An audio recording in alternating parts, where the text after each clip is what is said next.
টেইলারের দোকান আছে, দোকানও খাচ্ছে। আর কই না এসে তাই মেয়ে বাথরুমে যাইতো, মা চলো বাথরুমে যাইতো। ওটাই লেগে গেছে বাথরুম, আইয়া গেট খুলছে, গেট খুলিয়া পিছন দিকে ডাইরেক্ট গেছে, তাই আর এদিকের দরজা গেট খুলছে না। পিছন দিকে গিয়ে আসলে দেখা বইনে আস্তায় দরজা ভিড়িয়া বানিয়ে রাখা, আস্তা পরে বসে প্রায়। এরপরে বইনে তাড়াহুড়া করি আমার সময় হচ্ছে, বই তাড়াতাড়ি এমন এক বর্ষ বেরিয়ে গেছে।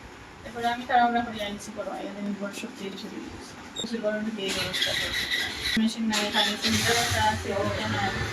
আমার শোনা আছে, যেমন টাকা ৭,০০০ মতো আছে। আমি ৬টার সময় আইছি, ৬:৩০টার সময় গেছি গিয়া, একটু সময় বইছি আর ৬:৩০টায় গেছি গিয়া, আর গিয়ার আমার ৭:৩০টার সময় আরেকবার আইছি, আরো এর মধ্যে মোটামুটি খামটা হয়ে গেছে। কিন্তু এখন একটা বিদ্যালয়ে এখন আইছিল ফালুই শাক হইয়া ছেলে একটা, আর খুব জিতে গেছে। আমি আমি মানে হে কইছে ২০ টাকা, মানে আমি কইছি ২০ টাকা ফালুই শাকের আর একটা মোটাটা, হে হয় না না ৩০ টাকা।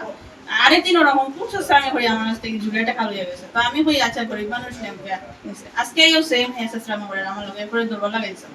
কয় ১০ টাকা বেশি কইলাম তুমি দিলাই না। ও মানুষটা টাকা মানবত থেকে আজকে আইয়া গড় দেখে গেছে। ও হ্যাঁ বলছি যে না আজকে আজ নয় চার বাড়াইয়া হ্যাঁ গরু দিতে এটা বুঝে আসলে দেড় বুড়ি আছে, খোলা আছে, একটা চেইন আছে। কেস তারা কইলা তো স্যার আইরা।